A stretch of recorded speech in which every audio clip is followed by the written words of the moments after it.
नमस्कार, स्वागत है आपका झारखंड समाचार में। खबरों में आगे बढ़ने से पहले सुर्खियों की बात कर लेते हैं। झारखंड में जेएमएम अब पुराने चेहरों पर लगाएगा दांव, 40 के नाम पर सहमति बनने की हुई चर्चा। हेमंत सोरेन के सीट बंटवारे से आरजेडी नाराज, 24 घंटे का दिया अल्टीमेटम, कहा कि अकेले लड़ सकते हैं चुनाव। झारखंड विधानसभा चुनाव के लिए आजसू पार्टी ने जारी कर दी पहली लिस्ट, जानिए नाम और सीट। बंगाल में बन रहे लो प्रेशर का झारखंड में होगा असर, 12 जिलों में हो सकती है भारी बारिश। झारखंड के जामतारा और नाला में लगातार हार से सबक, भाजपा ने नए चेहरे पर खेला दांव। बीजेपी के उम्मीदवारों की घोषणा होते ही भाजपा में असंतोष, नेता से लेकर कार्यकर्ता तक उठा रहे हैं सवाल। रेलवे विभाग में कॉन्ट्रैक्टर की भर्ती, 95,000 मिलेगी सैलरी। जेईई मेन की जनवरी के अंतिम सप्ताह में और नीट 4 मई को संभावित। 15 साल बाद हुई बढ़ोतरी के बाद भी रसोइयां हैं नाखुश, कहा कि सामान्य मजदूरी से कम रसोइयों का है मानदेय। तो चलिए बात करते हैं इन खबरों को विस्तार से। पर इससे पहले अगर आप चैनल पर नए हैं तो चैनल को सब्सक्राइब कर लें और वीडियो को एक प्यारा सा लाइक अवश्य कर दीजिएगा। आपका एक लाइक करना ही हमारी मेहनत का फल होता है। शुरुआत करते हैं आज की पहली और बड़ी खबर से। झारखंड में जेएमएम अब पुराने चेहरों पर लगाएगा दांव, 40 के नाम पर हुई सहमति बनने की चर्चा।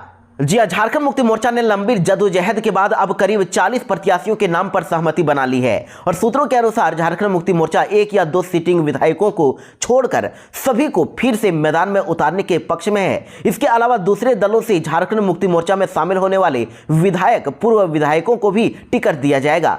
वैसे आपको बता दें कि झारखंड में इंडिया गठबंधन में जो सीट शेयरिंग हुई है उसको लेकर मुख्यमंत्री हेमंत सोरेन ने ऐलान किया है कि इंडिया गठबंधन में इस बार झारखंड मुक्ति मोर्चा और कांग्रेस दोनों मिलकर 70 सीटों पर प्रत्याशी देंगे और बची हुई जो सीटें हैं उस पर सहयोगी दल आरजेडी और वाम दल प्रत्याशी देंगे। यानी कि टोटल झारखंड मुक्ति मोर्चा और कांग्रेस को 70 सीटें मिली और बाकी के 11 सीटों पर आरजेडी उतरेगी और वाम दल भी अब इस मैदान में उतरने वाली है। साथ ही आरजेडी को 7 सीटें देने की चर्चा हो रही है, लेकिन आरजेडी नाखुश है, वो इस पर मानने को तैयार नहीं है। वहीं वाम दल को 4 सीटें मिल सकती है। वहीं आपको यह भी बताएंगे कि झारखंड मुक्ति मोर्चा इस बार 42 सीटों पर जरूर चुनाव लड़ने के लिए तैयार है। और मुख्यमंत्री हेमंत सोरेन की बात करें तो इस बार वो केवल बरहेट से महासागर में उतरने वाले हैं, बरहेट से चुनाव लड़ेंगे।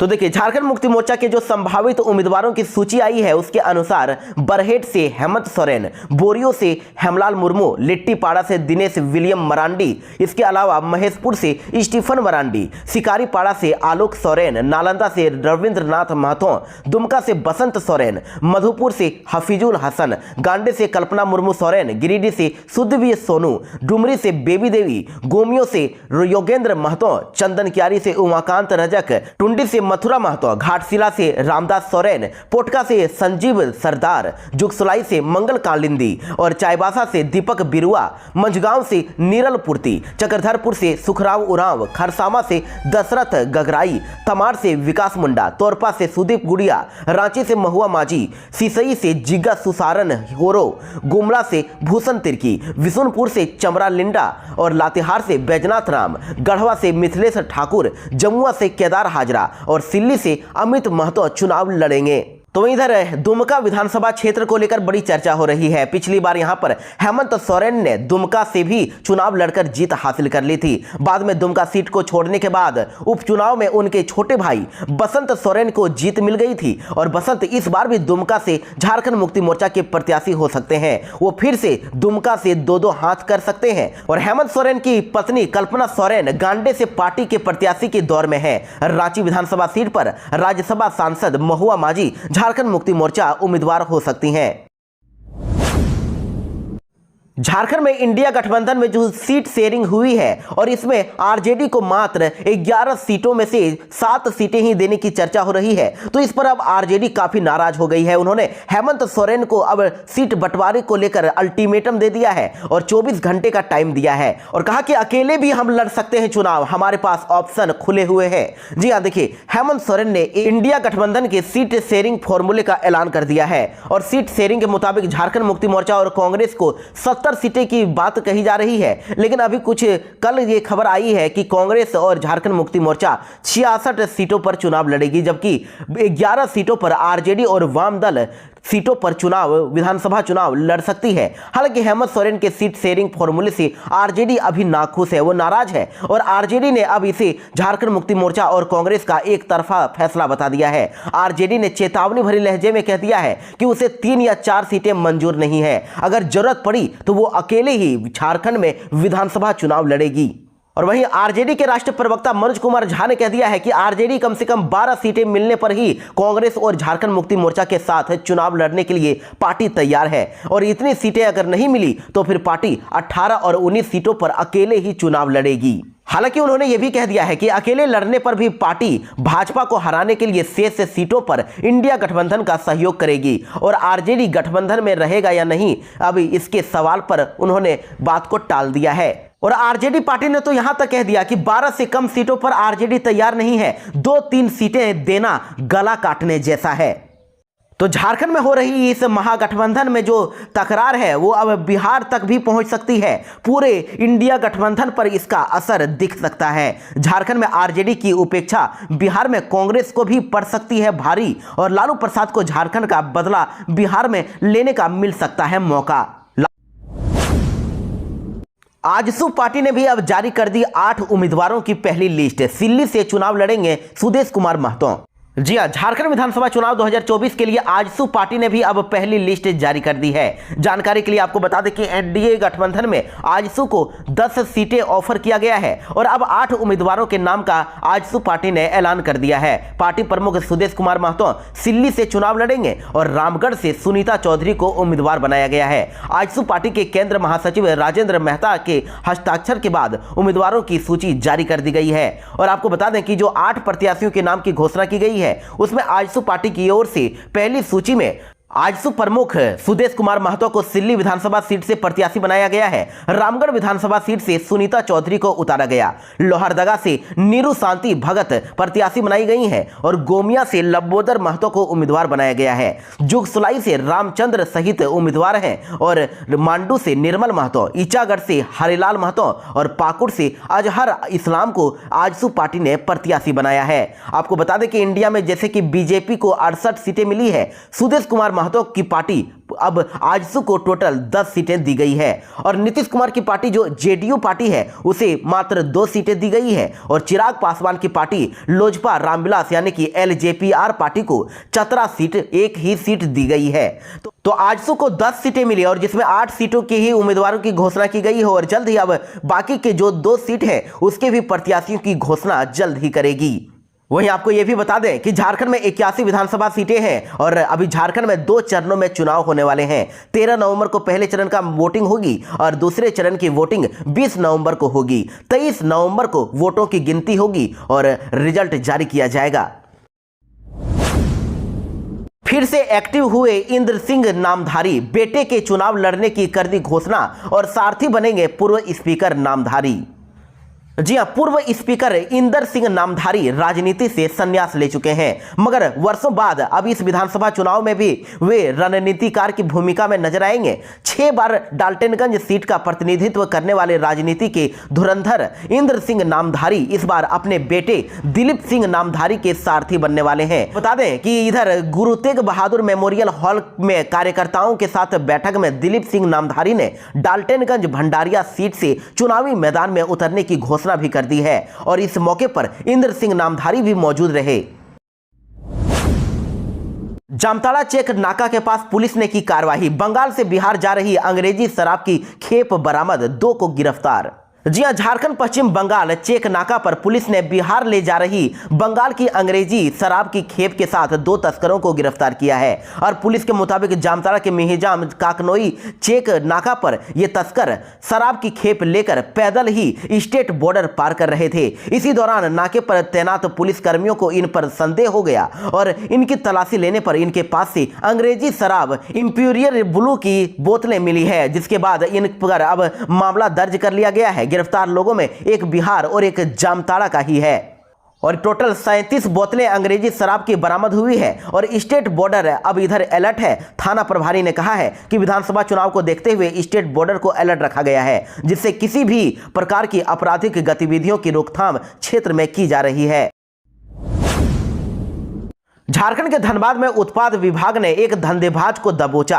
अवैध मिनी शराब फैक्ट्री का हुआ उद्भेदन। जी हां, धनबाद उत्पाद विभाग की टीम को रविवार की सुबह एक बड़ी सफलता हाथ लगी, जहां जिले के टुंडी थाना से महज 5 किलोमीटर की ही दूरी पर स्थित एक अवैध मिनी शराब फैक्ट्री का उद्भेदन किया गया, खुलासा किया गया, जहां से करीब 25 लाख रुपए का अवैध विदेशी शराब बरामद किया गया है। और झारखंड विधानसभा चुनाव को देखते हुए उपायुक्त माधवी मिश्रा और एसएसपी एचपी जनार्दन के निर्देश पर जिले में अवैध शराब के खिलाफ विशेष अभियान चलाई जा रही है। और इसमें अब कई ब्रांड के शराब भी बरामद किया गया है। आपको बता दें कि जहां से इंपीरियल ब्लू समेत दूसरे ब्रांड के 250 पेटी अवैध अंग्रेजी शराब बरामद किया गया है। साथ ही मौके से 500 लीटर कच्चा सिरपिट के अलावा अंग्रेजी शराब निर्माण से जुड़े विभिन्न ब्रांड के रैपर, कॉर्क और पैकेजिंग रिफिलिंग के साथ सामान को बरामद किया गया है। और इस पूरे शराब को, सभी अवैध शराब को झारखंड विधानसभा चुनाव में खपाने की योजना थी। फिलहाल मामले में गिरफ्तार धंधेबाज बीरू लाल से पूछताछ की जा रही है। उम्मीदवारों की घोषणा होते ही, लिस्ट जारी होते ही भाजपा में असंतोष हो गया है। कई लोगों ने यहां पर बगावत शुरू कर दी है और नेता से लेकर कार्यकर्ता सवाल उठा रहे हैं। जी हां, भारतीय जनता पार्टी ने विधानसभा चुनाव के लिए 66 प्रत्याशियों की लिस्ट को जारी कर दिया है, लेकिन इसके साथ ही नेताओं और कार्यकर्ताओं का जो असंतोष है वो भी उभर कर सामने आ रहा है। झारखंड मुक्ति मोर्चा, कांग्रेस और आरजेडी गठबंधन को परिवारवाद के आरोप पर घेरती रही भाजपा ने आधा दर्जन टिकट अपने ही नेताओं के करीबी सगे संबंधियों को दे दिया है। और इसके अलावा 15 दिन से लेकर 5 मिनट पहले जो पार्टी में शामिल हुए नेता हैं उनको भी टिकट दे दिया गया है। जमशेदपुर पूर्वी सीट पर पूर्व मुख्यमंत्री और ओडिशा के राज्यपाल रघुवर दास की बहू को टिकट दे दिया गया है। वहीं प्रदेश कार्य समिति के सदस्य संदीप वर्मा ने इस पर सवाल उठाते हुए अब पूछा है कि पूर्णिया दास का पार्टी में कौन सा योगदान है जो उन्हें प्रत्याशी बना दिया गया है। इसी तरह हुसैनाबाद में कमलेश सिंह के टिकट दिए जाने पर भाजपा नेता विनोद सिंह ने प्रेस कॉन्फ्रेंस करके सवाल उठाए हैं। कहा है कि 3 दशक से पार्टी का झंडा उठाने वाले कार्यकर्ता कब तक सम्मान दिए जाने की उम्मीद करते रहेंगे।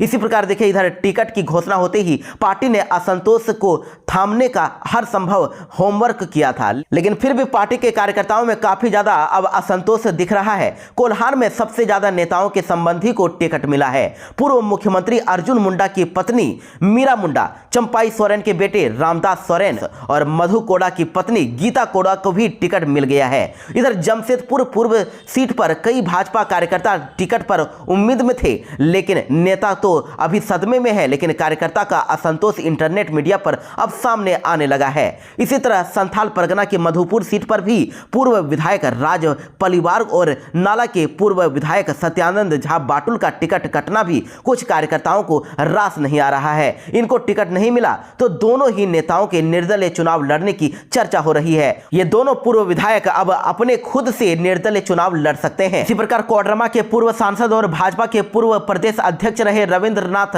इंटरनेट मीडिया पर भाजपा छोड़ने की खबर का अब 3 बार खंडन तो कर चुके हैं, लेकिन आखिरी संदेश में उन्होंने लिखा है कि पार्टी को अपनी भावना से अवगत करा दिया है। टिकट नहीं मिलने से उनके आहत होने की बात समर्थक अब कर रहे हैं। हो सकता है कि वो भी अब इस पर नाराज हैं। और इधर रांची में भी कई नेता निर्दलीय चुनाव लड़ने की तैयारी में हैं। टिकट की घोषणा होते ही रांची विधानसभा सीट पर कार्यकर्ताओं की सबसे मुखर प्रतिक्रिया सामने आई है। भैरव सिंह इसको लेकर अपने समर्थकों के साथ बैठक करने वाले हैं। आज उनकी बैठक है, इसमें उनके चुनाव लड़ने या नहीं लड़ने का निर्णय लिया जाएगा। इसके अलावा युवा मोर्चा के पूर्व उपाध्यक्ष रवि प्रकाश टुन्ना अब चुनाव लड़ने की घोषणा कर चुके हैं। जामताड़ा के झारखंड और नाला में लगातार हो रही हार से अब भाजपा को सबक मिली है। भाजपा ने नए चेहरे पर दांव खेल दिया। जी हां, झारखंड विधानसभा चुनाव के लिए भाजपा ने उम्मीदवारों की पहली लिस्ट को जारी कर दिया है, जिससे झारखंड जिले के दोनों विधानसभा क्रमशः जैसे कि जामताड़ा और नाला है, दोनों में भाजपा ने लगातार हो रही हार के बाद सबक लेते हुए नए चेहरे पर दांव खेल दिया है। जामताड़ा सीट पर इस बार जहां सोरेन परिवार की बहू सीता सोरेन को मैदान में उतार दिया गया है, वहीं नाला विधानसभा क्षेत्र से माधव चंद्र महतो पर विश्वास जताते हुए भाजपा पार्टी ने टिकट दे दिया है। जबकि पिछली बार जामताड़ा से वीरेंद्र मंडल और नाला से सत्यानंद झा बाटुल मैदान में थे और सीता सोरेन को भाजपा ने इसीलिए दांव लगाया है क्योंकि राजनीतिक जानकारों की माने तो जामताड़ा विधानसभा क्षेत्र में आदिवासी वोटर निर्णायक होते हैं, आदिवासी वोट काफी ज्यादा पड़ते हैं। यही कारण है कि भाजपा ने पहली बार जामताड़ा विधानसभा सीट पर आदिवासी कैंडिडेट सीता सोरेन को उतार दिया है। लेकिन लोकसभा चुनाव के दौरान भी सीता सोरेन ने यहीं से चुनाव लड़ा था और उनको हार का सामना करना पड़ा था। इससे यहाँ के अब भाजपा कार्यकर्ता के साथ ही अब यहाँ के लोगों को भी ये आशंका है कि यहाँ से सीता सोरेन फिर से हार सकती हैं। यहां जामताड़ा के ही किसी प्रत्याशी को यह टिकट मिलना चाहिए था। और आपको यह भी बता दें कि सीता सोरेन शिबू सोरेन परिवार से आती हैं, इसीलिए भाजपा को उम्मीद है कि आदिवासी वोट को अपनी ओर किया जा सकता है। इसके अलावा 12वीं कैंडिडेट को मैदान में उतारकर भाजपा ने स्थानीय गुटबाजी को भी पाटने का प्रयास किया है। सीता सोरेन पिछली बार जामा से झारखंड मुक्ति मोर्चा के टिकट पर चुनाव लड़ी थी और विजय घोषित हुई थी, इसलिए भाजपा को इन पर उम्मीद है। झारखंड में रसोइयों को लेकर बड़ी खबर आ रही है। 15 साल के बाद इनके वेतन में वृद्धि की गई, लेकिन इसके बाद भी ये नाखुश हैं। इन्होंने कहा कि सामान्य मजदूरी से कम रसोइयों का है मानदेय। जी हाँ, हाल ही में राज्य सरकार झारखंड सरकार ने सरकारी विद्यालयों में बच्चों के लिए मिड डे मील यानी कि खाना बनाने वाले रसोइयों को हर दिन के हिसाब से मिलने वाली राशि में बढ़ोतरी की है। लेकिन ये बढ़ोतरी महंगाई के इस दौर में काफ़ी खराब है। इससे अब ये रसोइयाँ नाराज हैं। उन्होंने कह दिया है कि ये काफ़ी नहीं है और सामान्य मजदूरी से भी कम है। आपको बता दें कि पिछले महीने तक पूरे राज्य के जो रसोइयाँ हैं उनको 66 रुपये 66 पैसे मिल रहे थे और इस महीने से अब उनको 100 रुपये हर दिन के हिसाब से देने का ऐलान किया गया है, यानी कि महीने के 3000 रुपए। और कई बार आवेदन और आंदोलन के बाद 15 सालों के बाद यह बढ़ोतरी की गई है और बताया गया है कि अब सरकार इन रसोइयों के लिए ड्रेस कोड भी लागू करने वाली है और स्थायीकरण की दिशा में भी सार्थक कदम उठाए जाएंगे। लेकिन अब तक इस संबंध में पुख्ता जानकारी नहीं मिल पाई है और कहा गया है कि कब तक इन सुविधाओं को बहाल किया जाएगा, इस पर अभी कोई चर्चा नहीं है। पिछले कई वर्षों में झारखंड प्रदेश विद्यालय रसोइया संयोजिका अध्यक्ष संघ ने सरकारी नीतियों के विरोध में प्रदर्शन भी किया है। तो देखिए, ये कौन कौन से मांगों को लेकर लगातार आंदोलन कर रहे थे और इसका पूरी होने का भी अभी भी इंतजार है। रसोइयों की मांग है कि सभी रसोइयों को स्थायी किया जाए और रसोइयों और संयोजिका को न्यूनतम वेतन लागू किया जाए। रसोइया संयोजिका को 5 लाख का निःशुल्क बीमा किया जाए और साल में सभी रसोइया संयोजिका को 2 सेट साड़ी दिया जाए। पेंशन स्कीम से जोड़कर पेंशन लागू किया जाए और CMPF का लाभ दिया जाए। सभी रसोइया संयोजिका के लिए ग्रेजुएटी लागू किया जाए। प्रसव अवकाश मिले और काम के दौरान चोटिल होने पर इलाज की सुविधा दिया जाए। सेंट्रलाइज्ड MDM बंद किया जाए और हटाई गई रसोइया संयोजिका को दोबारा काम पर रखा जाए और जब तक नई नियमावली न बन जाए तब तक किसी भी रसोइया संयोजिका को हटाने की प्रक्रिया बंद किया जाए। झारखंड में फिर से मौसम बदलने वाला है। झारखंड में कई जिलों में भारी बारिश के आसार जताए गए हैं और 23 अक्टूबर से काफी बारिश होने वाली है। जी हां, देखिए, मौसम विभाग के अनुसार झारखंड के कई हिस्सों में 23 अक्टूबर से मौसम का मिजाज बदल जाएगा और आज भी कुछ जिलों में बारिश होगी। बंगाल की खाड़ी में लो प्रेशर एरिया बन रहा है और झारखंड में इसका असर 2 से 3 दिनों में ही देखना शुरू हो जाएगा और इससे कुछ हिस्सों में आकाश में बादल छाए रहेंगे, हल्की बारिश भी हो सकती है और सबसे अधिक असर कोल्हान वाले हिस्से में पड़ सकता है। मौसम केंद्र के पूर्वानुमान के मुताबिक आज और कल मौसम शुष्क रहेगा और इस दौरान बारिश का अनुमान अभी फिलहाल कुछ जिलों में नहीं है, लेकिन कुछ जिलों में बारिश हो सकती है। कहा जा रहा है कि पूर्वी सिंहभूम, पश्चिमी सिंहभूम, सिमडेगा तथा सरायकेला खरसावां में काफी बारिश होगी। इन जिलों के साथ ही देवघर, धनबाद, दुमका, गिरिडीह, गोड्डा, जामताड़ा, पाकुड़ और साहिबगंज में भी आज बारिश हो सकती है। और साथ ही झारखंड के कई जिलों में अभी भारी बारिश के साथ ही अब ठंड भी बढ़ने वाली है, इसीलिए लोगों को अब ठंड से भी सावधान रहना होगा। विधानसभा चुनाव लड़ने की फिराक में कुख्यात गैंगस्टर अमन साहू हाईकोर्ट से मांगी अनुमति। जी हां, देखिए अब गैंगस्टर अमन साहू झारखंड की बड़कागांव विधानसभा सीट से चुनाव लड़ने की तैयारी कर रहा है और झारखंड से रायपुर आए उनके वकील हेमंत सिकरवार ने चुनाव के लिए नामांकन फॉर्म पर अमन साहू के हस्ताक्षर करवा लिए और साथ ही अमन की ओर से झारखंड हाईकोर्ट से चुनाव लड़ने की अनुमति के लिए आवेदन भी लगाया गया है। आपको बता दें कि 5 दिन की रिमांड के बाद रायपुर कोर्ट में अमन को पेश किया गया, जहां से कोर्ट ने उन्हें 28 अक्टूबर तक रायपुर सेंट्रल जेल भेज दिया गया है और अमन पर रंगदारी वसूलने के लिए कारोबारी पर फायरिंग करवाने के लिए अपने गुर्गे भेजने का आरोप है और जिसे रायपुर पुलिस ने उन गुर्गों को वारदात से पहले ही गिरफ्तार कर लिया था। रेलवे विभाग में कॉन्ट्रैक्ट पर निकली भर्ती, 95,000 मिलेगी सैलरी। जी हां, बड़ी खबर आ रही है। टाटा नगर रेलवे अस्पताल में डॉक्टरों की कमी जल्द ही पूरी होगी। यहां पर संविदा के आधार पर, कॉन्ट्रैक्ट के आधार पर 5 नए डॉक्टर बहाल किए जाएंगे, जिन्हें हर महीने 50,000 रुपए के बजाय 95,000 रुपए हर महीने मासिक वेतन मिलेगा और इस अस्पताल पर 5200 स्थायी कर्मचारी निर्भर हैं। इसके अलावा उनके आश्रित और 6,000 से अधिक सेवानिवृत्त यानी कि रिटायर्ड रेल कर्मचारी निर्भर हैं। वर्तमान में डॉक्टरों के 9 पद स्वीकृत हैं, लेकिन मात्र 3 स्थायी डॉक्टर ही कार्यरत हैं। तो ऐसे में अस्पताल आने जाने वाले मरीजों को डॉक्टर नहीं होने से काफी परेशानियों का सामना करना पड़ रहा था, इसलिए अब यह फैसला लिया गया है और डॉक्टर अंजना ने अब संविदा के आधार पर 5 डॉक्टरों की बहाली कराने का आश्वासन दिया है। संभावना जताई जा रही है कि रेल यूनियन में दिसंबर 2024 में होने वाले चुनाव के बाद डॉक्टरों के रिक्त पद भरे जाएंगे। यहाँ पर जनरल फिजिशियन, स्त्री रोग विशेषज्ञ और सर्जरी और हड्डी रोग विशेषज्ञों की बहाली होगी। और इसमें मेंस यूनियन का तर्क है कि इस बार डॉक्टरों की होने वाली इस नई बहाली में स्थानीय डॉक्टरों को प्राथमिकता दी जाए, क्योंकि पूर्व में जो भी डॉक्टर बहाल होते थे और दूसरे शहर या राज्य के होते थे या ब्रांच लाइन में काम पर भेजने पर नौकरी छोड़ देते थे। मुख्यमंत्री हेमंत सोरेन आज गढ़वा और भवनाथपुर में प्रत्याशियों के नामांकन में होंगे शामिल। जी हां, प्रदेश के मुख्यमंत्री हेमंत सोरेन आज गढ़वा और भवनाथपुर विधानसभा क्षेत्र के झारखंड मुक्ति मोर्चा प्रत्याशियों के नामांकन में शामिल होंगे। गढ़वा रंका विधानसभा क्षेत्र के झारखंड मुक्ति मोर्चा प्रत्याशी मिथिलेश कुमार ठाकुर एवं भवनाथपुर विधानसभा क्षेत्र के प्रत्याशी अनंत प्रताप देव उर्फ छोटे राजा नामांकन आज करने वाले हैं और मुख्यमंत्री यहां पर नामांकन सभा को भी संबोधित करेंगे। सिमडेगा से बड़ी खबर आ रही है। यहां पर यात्री बस से 27 किलो गांजा बरामद किया गया और एक को पकड़ लिया गया है। सिमडेगा जिले के बांसजोर ओपी की पुलिस ने गाड़ी जांच के दौरान यहां पर गुप्ता यात्री बस से 27 किलोग्राम गांजा बरामद करने के साथ ही एक तस्कर को गिरफ्तार किया है और गिरफ्तार तस्कर नालंदा का रहने वाला है, जिसका नाम जयपाल पासवान है। और वहीं डीएसपी ने कह दिया है कि गांजा राउरकेला से गया भेजा जा रहा था।